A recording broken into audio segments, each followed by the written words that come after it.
नमस्कार, मैं हूं रत्ना और आप देख रहे हैं सी न्यूज भारत। वक्त हो चुका है उत्तर प्रदेश बुलेटिन का। शुरुआत करते हैं अंबेडकर नगर की खबर से, जहां बता दें कि सुर्खियों में रहने वाला हॉस्पिटल एमकेडी हॉस्पिटल एक बार फिर से विवाद में आ गया।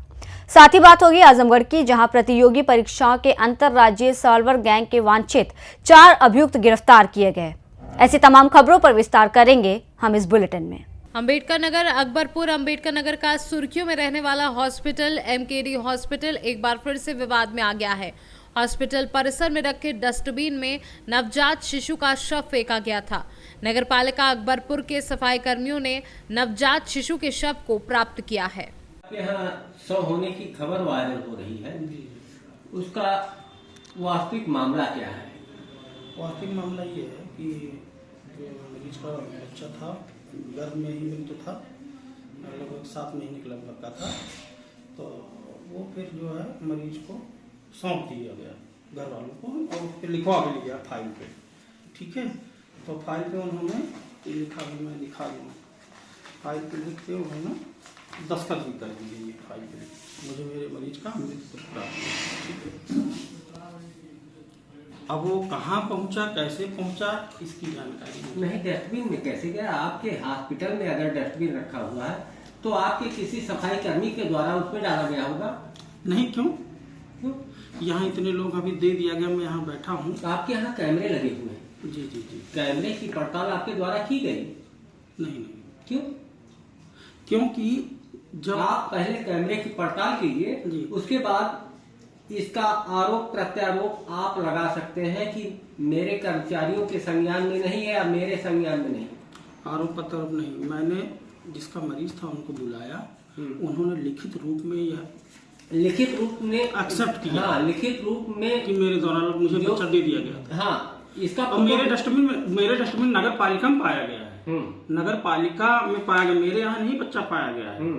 अब वहाँ कैसे पहुँचा उसको मैं नहीं जानता, लेकिन ये मरीज ने लिखित में दिया अपनी खुद की राय। आपके हॉस्पिटल में नहीं पाया गया? नहीं, तो गलत। कहाँ पाया गया है? नगर पालिका में। उसका डस्टबिन कहाँ है? नहीं, हॉस्पिटल के आसपास ही होगा। तभी तो हॉस्पिटल का, जैसे हर अस्पताल का पूरा कुछ नगर पालिका कुछ बायोमेडिकल वेस्ट को जाता है। आपका कहना क्या सर इस पे है? मेरे कहने का मतलब कि जो भी ऐसी बात होती है, मरीज के घर वालों को बच्चा हैंड ओवर कर दिया जाता है जी। अब उसके बाद से अपनी जिम्मेवारी खत्म हो जाती है भैया, कि वो उनको कहाँ फूके हैं, दाह संस्कार में क्या है। यदि लेकिन ऐसा है तो बहुत दुखद घटना है, बहुत अच्छा नहीं है, गलत बात है। लेकिन जब हमने उनको दे दिया, हमने उनसे फाइल पे लिखवा लिया कि मुझे मेरे मरीज का बच्चा प्राप्त हुआ, फिर मेरी जिम्मेदारी को हमें खत्म हो जाती है। एक पत्र भी जो है ऑलरेडी सोशल मीडिया पर वायरल हो रहा है जी, जो आपके द्वारा दिखाया जा रहा है, ये भी वायरल हो रहा है। जी। लेकिन उसमें एक क्वेश्चन ये भी उसी में उत्पन्न हो रहा है कि डस्टबिन में पाया गया बिना किसी एविडेंस के। मेरे डस्टबिन में नहीं पाया गया। आपके यहाँ नहीं पाया गया, नगर पालिका के डस्टबिन में पाया गया, लेकिन फिर एमकेडी हॉस्पिटल का नाम उसमें समाहित क्यों हुआ? क्योंकि नगर पालिका वालों ने ऐसा कहा है कि ये कूड़ा जो है हम लाए हैं, वहां से लाए, ये उन्होंने बोला है। नगर पालिका कर्मचारी बोले हैं कि कूड़ा वहां से लाया। हाँ, इस आधार पे आपको ऊपर इल्जाम लगाया जा रहा है? मेरे ऊपर इल्जाम का कोई मतलब ही नहीं, मेरे ऊपर पता नहीं। आपके ऊपर कहाँ लगाया जा रहा है? एमकेडी हॉस्पिटल के ऊपर लगाया जा रहा है। नहीं, एमकेडी हॉस्पिटल के ऊपर इल्जाम क्यों लगाया जा रहा है? अगर सफाई कर्मचारी के द्वारा कहा जा रहा है। जब मैंने आपको ये दिखा दिया, मैंने उनको दे दिया, हाँ, उन्होंने लिख दिया अंगूठा दस्तखत पे, इससे बड़ा क्या बयान? सब बस मेरा बात खत्म, उसके बाद मैं कुछ नहीं कह सकता। सॉरी। अंबेडकर नगर से सी न्यूज संवाददाता अजय कुमार उपाध्याय की रिपोर्ट। प्रतियोगी परीक्षाओं के अंतर्राज्यीय सॉल्वर गैंग के वांछित 4 अभियुक्त गिरफ्तार किए गए हैं। गिरफ्तार अभियुक्तों के कब्जे से एक अर्टिका कार, 6 अदद मोबाइल, घटना में प्रयुक्त 1 अदद कूट रचित आधार कार्ड विशाल कुमार, 3 अदद एडमिट कार्ड, 1 अदद प्रश्न पुस्तिका बरामद की गई है, जिसका खुलासा प्रेस कॉन्फ्रेंस में स्वयं पुलिस अधीक्षक हेमराज मीना ने किया है।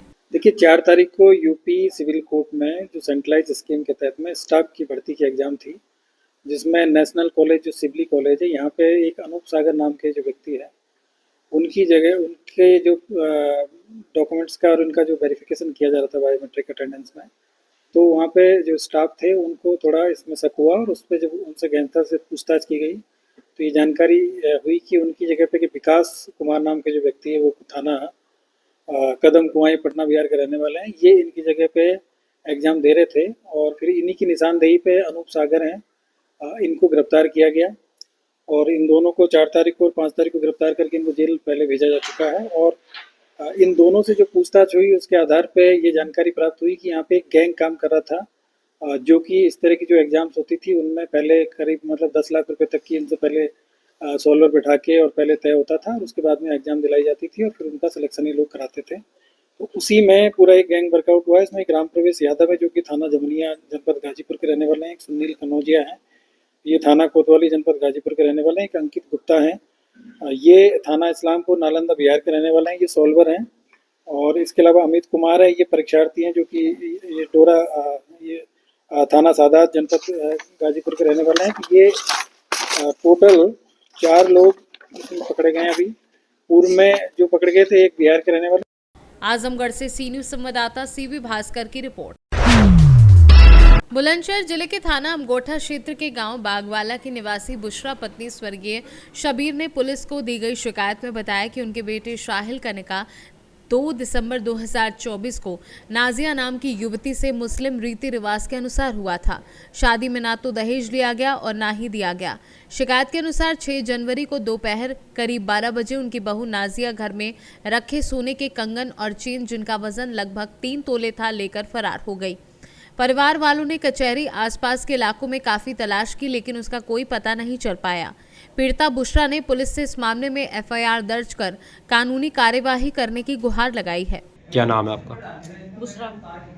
आज आप एसएसपी ऑफिस आई हैं, क्या मामला है? मैंने अपने बहू और बेटे को बेदखल कर दिया था। वो पेपर्स लेने में आई थी और कल फ़ोन पर उसकी बहन ने बात करी थी तो वो कह रही थी घर से भाग आना अपना सामान उठाकर, जबकि कुछ भी सामान दिया नहीं है। 4 आदमियों के बीच में निकाह हुआ है, कुछ भी नहीं दिया है, ना खाना ना कुछ भी, मतलब कुछ भी नहीं दिया है। फिर भी ये कह रही थी एक भी चीज़ मत छोड़ना और घर से भाग आना। तो उसने पहले ही वो जो मेरे घर में चीज़ें रखी हुई थी वो उसने अपने सीने में अंदर रख ली और अब मैंने घर पर पता लगा तो वो चीज़ें नहीं, वो यहाँ से मुझे ये नहीं पता था कि वो घर से मेरा जेवर लेके चली है। मैं तो 7 लाई थी, मैं कह रही थी 7 लेकर जाऊँगी अपने यहाँ से, और वकील साहब यहाँ पर थे नहीं, कोर्ट में गए हुए थे। तो मैं बाथरूम करने चली गई, वो मेरे पीछे पीछे चली गई। यहाँ पे इन्होंने भैया ने बोला कहाँ जा रही हूँ कि मैं अम्मी को देखने जा रही हूँ। उसके बाद मैं आई नहीं, सारे में मैंने ढूंढ ढांड के देखा तो कहीं पर भी मिली नहीं, चली गई है। किसके साथ भागी है? किसी के साथ ये नहीं मतलब पता है मुझे, यहाँ चैम्बर में बैठी थी, यहीं से चली गई। अब आप क्या चाहते हैं? अब मैं ये चाहती हूँ कि कुछ भी हो तो देखो मेरा बचाव तो होना चाहिए। वो जो कुछ था मेरा जेवर पे वो भी सब लेके भाग गई और क्या क्या कराया जी, जब से हरकत कर रही थी इस वजह से मैं डर की वजह से मैं साथ लेकर आई थी अपने, और यहाँ से मौका मिलते ही चली गई। 2 मिनट में मैं वापसी आई हूँ, यहाँ पे वकील साहब मौजूद हैं और पेपर्स भी ये रहे मेरे पास। देखो जो मैं लेने आई थी ये रहे पेपर्स भी मेरे पास। ये रहा अखबार जो मैंने अपने बहू बेटे को बेदखल किया था और ये रहा वो स्टाम्प, ये रहा। बताइए इसमें मेरी क्या खता है? मैंने उसकी हरकत देख रखी थी, कभी इल्ज़ाम लगा रही थी उसकी माँ यहाँ से आकर हमें पीटा है और लड़की का बयान है मेरे पास, उसने बोला नहीं ऐसा कुछ भी नहीं। रोज एक नया इल्ज़ाम लगा रहे और चारपाई बताओ अपने कपड़े में आग लगा के उसने चारपाई पे टांग दिया। कल परसों चारपाई पे टांग दिया एक कमरे में और मैंने देखा तो आग लगी। मैं गई आग कैसे लग रही है तो चारपाई वारपाई सब जल जाती है। मैंने तापने के लिए आग लगाई थी, वो तो मैंने देख लिया जल्दी से ये कर रही थी। और शादी होने के साथ ही उसी दिन मेरे बेटे से कह रही 11,000 रुपये चाहिए और बड़ा मोबाइल चाहिए, मुझे जरूर चाहिए है नहीं। वो उससे डरने लग गया, इतना डरता है उससे बेहिसाब। रोज रोज नई एक हरकत करती है। और फिर उसके बाद में 5 मिनट के लिए बहन को फोन दिया बात करने के लिए, बहन का फोन आया था। एक लड़के को फॉलो करा उसने, मेरे बेटे ने देख लिया, जब देखा तो उसमें एक रहपट मारा तो उसने लात मारी मेरे बेटे में लात मारी उसने। बताइए वो काम है? और खुद जबरदस्ती इसके माँ और इसके चाचा छोड़ के गए, फिर यहाँ से जाके मुझ पर इल्जाम लगाया कि हमें पीटा है। सिर्फ मैं अकेली थी अपने घर पे। अब आप क्या चाहती हैं? अब मैं ये चाहती हूँ कि इनके खिलाफ कार्रवाई होनी चाहिए। मेरा जो कुछ है वो भी लेगी, कुछ भी दिया नहीं मुझे, वो भी लेगी और घर से और ऐसे भागी है। बताओ बेइज्जती भी है और जो कुछ था वो भी। बुलंदशहर से सी न्यूज संवाददाता अदनान इबाद की रिपोर्ट। खबर जनपद ललितपुर से है। राष्ट्रीय स्वयंसेवक संघ मंडल सैदपुर के बाल स्वयंसेवकों द्वारा तहसील प्रचारक राघवेंद्र सिंह के मार्गदर्शन में साइकिल रैली निकाली गई। यात्रा सैदपुर से प्रारंभ होते हुए नहर रोड से देवरान सादुमल होकर सतबासा से सैदपुर आकर समाप्त हुई। यात्रा में शामिल स्वयंसेवकों के स्वागत व स्वल्पाहार की व्यवस्था रूपेश टोंटे देवरान और गोरेलाल कुशवाहा, शिवा सिंह सादुमल, देशराज सिंह सतवासा ने की। ये साइकिल यात्रा हरिराम दीक्षित, आशुतोष सेंगर के मार्गदर्शन में संपन्न हुई। ये यात्रा स्वयंसेवक संघ के विस्तार हेतु संपन्न हुई। क्या नाम है आपका और ये क्या प्रोग्राम आपका हो रहा है, कहाँ से कहाँ तक हो रहा है? ये जो है राष्ट्रीय स्वयंसेवक संघ की एक साइकिल यात्रा है जो हर मंडल वाइज चल रही है। ये सैदपुर मंडल की जो आज की तारीख में तय हुआ था कार्यक्रम, उसी के अनुसार ये कार्यक्रम चल रहा है। सैदपुर से निकल के हम लोग देवरान से साड़ूमल से सतवासा होते हुए फिर से सैदपुर पहुंच जाएंगे। सभी बाल स्वयंसेवक हैं, सभी लोग अपनी अपनी साइकिल से आज खंड प्रचारक श्री राघवेंद्र जी भाई साहब के नेतृत्व में लोग आए। ललितपुर से सी न्यूज संवाददाता राकेश कुमार वैद्य की रिपोर्ट। सपा सांसद रुचि वीरा ने मुरादाबाद में शहीदीन के परिवार से मुलाकात की। गौहत्या के आरोप में शहीदीन से की गई थी मारपीट, इलाज के दौरान अस्पताल में हुई थी मौत। सपा नेता रुचि वीरा ने कहा, इस घटना में पुलिस के आला अधिकारियों से मुलाकात करेंगे। भाजपा नेता रमेश बिदूड़ी के बयान पर सपा सांसद के द्वारा कहा गया, आपको अच्छी सड़क बनवाए हैं तो बनवाएं, लेकिन किसी भी महिला के बारे में इस तरीके की टिप्पणी करना गलत है। महाकुंभ को लेकर मौलाना शहाबुद्दीन रिजवी के द्वारा दिए गए बयान पर कहा गया, ये लोग देश को भ्रमित करना चाहते हैं, जानबूझकर इस तरीके की बात की जा रही है, कोई भी विकास की बात ना कर सके।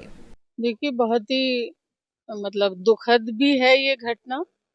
किसी एक युवा को इस तरह से लोगों ने पीट के मार दिया, तो ये दुखद तो है ही है, लेकिन ये एक तरह से शर्मसार भी है कि एक इंसानियत बिल्कुल खत्म हो गई कि एक मजदूर को इस तरीके से साजिशन मालूम नहीं उनको वहां बुलाया था या खुद गए थे, ये सब अब जांच का विषय है, लेकिन जो भी हुआ है बहुत ही दुखद है। देखिए, जो वीडियो मैंने देखा है और जो सब लोगों से जानकारी मिली है, उससे तो यही एहसास हो रहा है कि भाई इतने सारे लोग एक आदमी को मार रहे हैं, तो ये मॉब लिंचिंग ही है।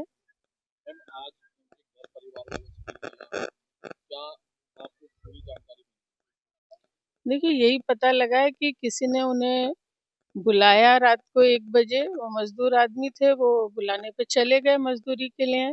अब बाकी तो पुलिस के पास उनका फोन होगा, उसी से मालूम पड़ेगा कि किसने उन्हें फोन करके बुलाया था। घर वालों को तो मालूम नहीं है। उनकी अपनी बीवी से सिर्फ इतना बता के गए थे कि मैं अभी आ रहा हूँ, कहीं जा रहा हूँ और थोड़ी देर में आ जाऊंगा। देखिए, बिल्कुल नजरिया तो आप समझ ही रहे हैं कि घर से बुलाया है, क्योंकि कोई आदमी अगर ऐसा कुछ करना था तो अपने एरिया में करता, वो वहाँ दूसरी इतनी दूर घर से इतनी दूर जाके। और बाकी भाई मैं तो ये मांग करूंगी और पूरी अधिकारियों से मिलेंगे कि भाई जिन लोगों ने इस तरह की एक इंसान को पीट के जान से मार दिया है, और इन लोगों को कोई सूचना भी नहीं दी गई, खबर भी नहीं हुई, पूरी रात गुजर गई और पूरा सुबह तक इन्हें बताया नहीं गया कि इस तरह से हो गया है। तो जो उच्च अधिकारी हैं उन्हें संज्ञान लेना चाहिए, और जो इस हरकत को जिन्होंने अंजाम दिया है उन्हें गिरफ्तार करना चाहिए। मैं ये भी कहती हूँ कि भाई जो गौ हत्या है वो भी सही नहीं है, लेकिन अभी तो विषय ये है कि गौ हत्या करी किसने है, और फिर कानून को हाथ में लेने का किसी को भी हक नहीं है कि एक आदमी को बहुत सारे आदमी मिलके मार दें। अगर कोई बात थी तो पुलिस को सौंपना चाहिए था। भाई अदालत है, पुलिस है, तो वो सब बातें बात की थी, लेकिन इस तरह से पीट के मार दिया गया, ये बिल्कुल ही गलत है। और इन सब चीजों से इंसानियत भी खत्म हो रही है, और इन चीजों से देश की भी इज्जत जो है, देश की भी बदनामी हो रही है कि जो बार बार मॉब लिंचिंग के केसेस सामने आ रहे हैं, तो इसमें तौहीन हो रही है हमारे मुल्क की भी, जो कुछ लोग इन चीजों को अंजाम दे रहे हैं। लेकिन पुलिस अधिकारियों को इसका संज्ञान लेना चाहिए और उस पर एक्शन करना चाहिए, उन लोगों को पकड़ना चाहिए।